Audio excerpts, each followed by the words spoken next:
องค์การบริหารส่วนตำบลสายนาวังตั้งอยู่ที่หมู่ที่ 5 บ้านนากระเดาตำบลสายนาวังอำเภอนาคูจังหวัดกาฬสินธุ์อยู่ห่างจากที่ว่าการอำเภอนาคู3 กิโลเมตรอยู่ห่างจากจังหวัดกาฬสินธุ์82 กิโลเมตรมีพื้นที่รับผิดชอบจำนวน8หมู่บ้านดังต่อไปนี้หมู่ที่ 1 บ้านจอมศรี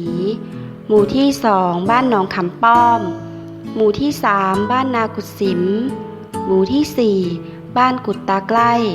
หมู่ที่ 5 บ้านนากระเดาหมู่ที่ 6 บ้านนากระเดาพัฒนาหมู่ที่ 7 บ้านกุดตาใกล้พัฒนาและหมู่ที่ 8 บ้านนากุดสิมพัฒนามีจำนวนครัวเรือนทั้งหมด 1,180 ครัวเรือนมีจำนวนประชากรทั้งหมด 4,129 คนเป็นชาย 2,045 คนและเป็นหญิง 2,084 คนมีสถานศึกษาทั้งหมด 5 แห่งและศูนย์พัฒนาเด็กเล็กจำนวน 1 แห่งมีศาสนสถานจำนวน 9 แห่งโรงพยาบาลส่งเสริมสุขภาพจำนวน 2 แห่งประชากรส่วนใหญ่มีอาชีพเกษตรกรรมนางสัญญาชัยมัชชิมดำรงตำแหน่งนายกองค์การบริหารส่วนตำบลสายนาวังการดำเนินโครงการกระจายชุมชนสู่ไร่นามีแนวทางการดำเนินโครงการแบ่งออกเป็น 4 ระยะคือระยะที่ 1 สร้างความรู้ความเข้าใจแก่พนักงานองค์การบริหารส่วนตำบลสายนาวังโดยการศึกษาดูงานที่แปลงเกษตรพอเพียงณแปลงเกษตรโครงการขยายผลิตผลเกษตรทฤษฎีใหม่บ้านหนองผืออำเภอเขาวงจังหวัดกาฬสินธุ์ระยะที่ 2 การสร้างความรู้ความเข้าใจ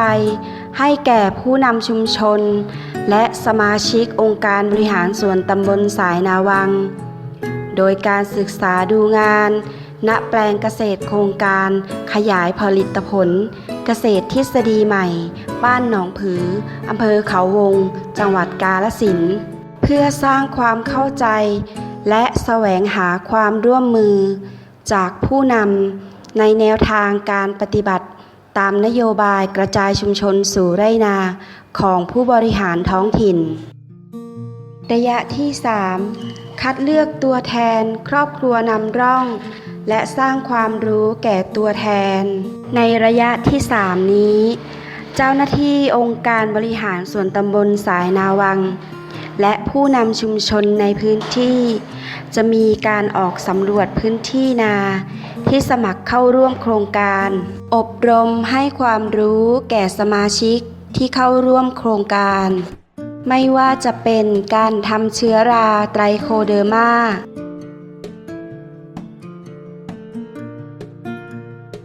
การทำน้ำหมักผลไม้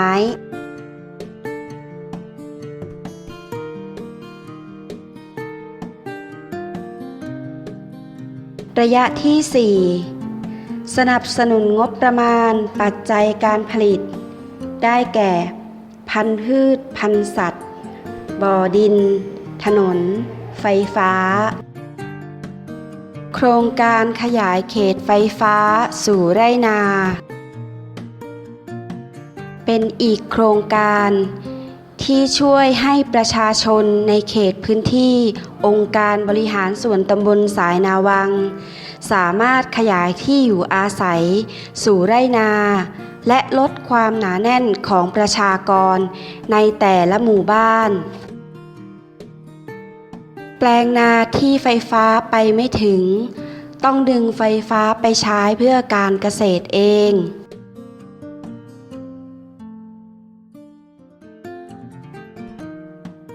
มีการคัดเลือก16สายนำร่องและหัวหน้าของแต่ละสาย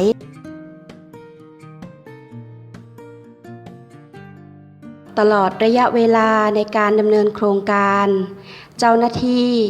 และสมาชิกของโครงการจะมีการแลกเปลี่ยนเรียนรู้และพูดคุยกันในเรื่องของปัญหาต่างๆและอุปสรรคที่เกิดขึ้นตลอดระยะเวลาที่ดำเนินโครงการรวมถึงติดตามผลผลิตต่างๆจะเห็นได้ว่า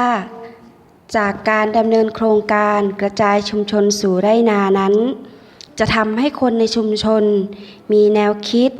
มีความรู้ความเข้าใจในวิถีชีวิตที่ควรเป็นและจะเป็นพลังที่สำคัญที่จะขับเคลื่อนแนวคิดเศรษฐกิจพอเพียงเพื่อให้ประชาชนในพื้นที่มีชีวิตความเป็นอยู่ที่ดีโดยคำนึงถึงความพอประมาณความมีเหตุผลและการสร้างภูมิคุ้มกันที่ดี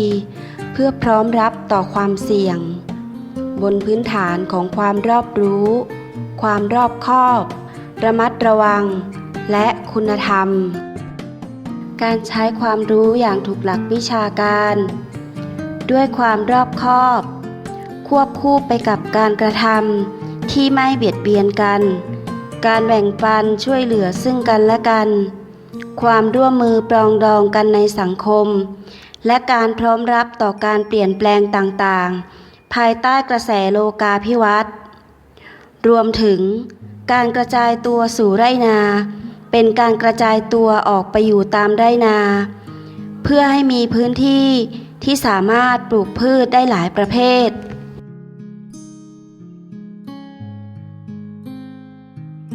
ผลที่คาดว่าจะได้รับจากการนำปรัชญาของเศรษฐกิจพอเพียง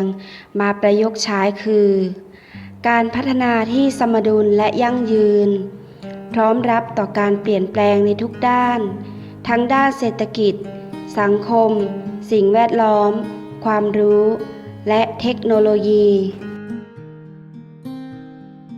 ดังพระราชดำรัสได้ตรัสไว้ว่าถ้าไม่มีเศรษฐกิจพอเพียงเวลาไฟดับจะพังหมดจะทำอย่างไรที่ต้องใช้ไฟฟ้าก็ต้องแย่ไปหากไม่มีเศรษฐกิจพอเพียงแบบไม่เต็มที่ถ้าเรามีเครื่องปั่นไฟก็ให้ปั่นไฟหรือถ้าขั้นโบราณกล่าวมืดก็จุดเทียนคือมีทางที่จะแก้ปัญหาเสมอฉะนั้นเศรษฐกิจพอเพียงนี้ก็มีเป็นขั้นๆแต่จะบอกว่าเศรษฐกิจพอเพียงนี้ให้พอเพียงเฉพาะตัวเอง 100% นี่เป็นสิ่งที่ทำไม่ได้จะต้องมีการแลกเปลี่ยนต้องมีการช่วยเหลือกันพอเพียงในทฤษฎีหลวงนี้คือให้สามารถที่จะดำเนินงานได้ทางคณะผู้บริหารและเจ้าหน้าที่จึงมีการวางแผนผังหรือแบบแปลนที่อยู่ให้สอดคล้องกันมีถนนมีไฟฟ้ามีแหล่งน้ำ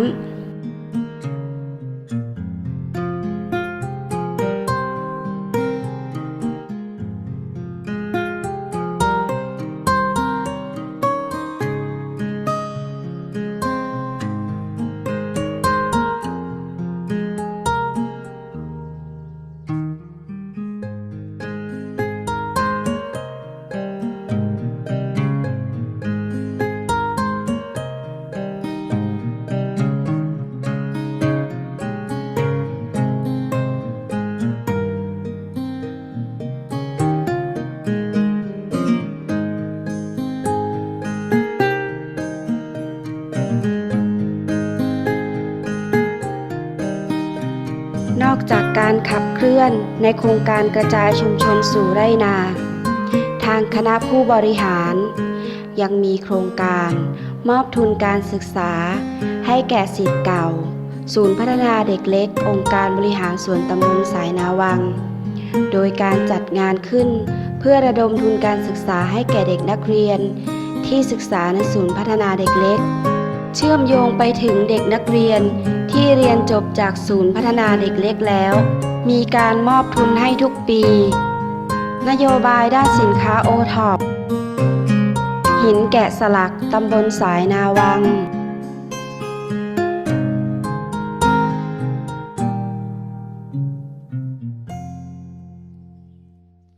ลิตภัณฑ์ผ้าเย็บมือจากกลุ่มชุมชน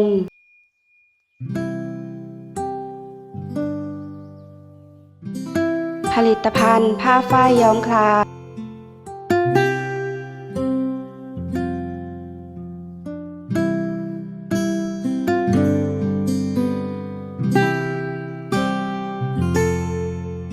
ตะกร้ายางพารา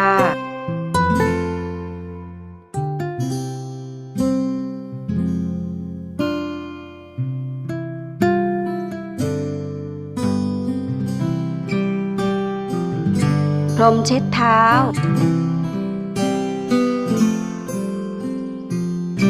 โครงการที่ดำเนินการในปีงบประมาณ 2558 สมทบกองทุนหลักประกันสุขภาพโครงการอบต.ยิ้มโครงการฝึกอบรมทบทวนอปพร.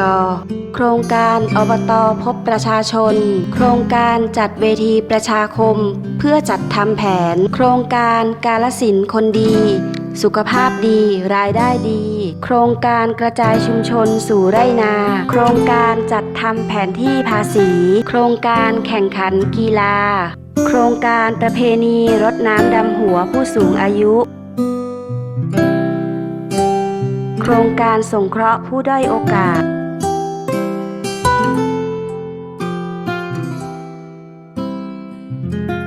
กิจกรรมพัฒนาทำความสะอาด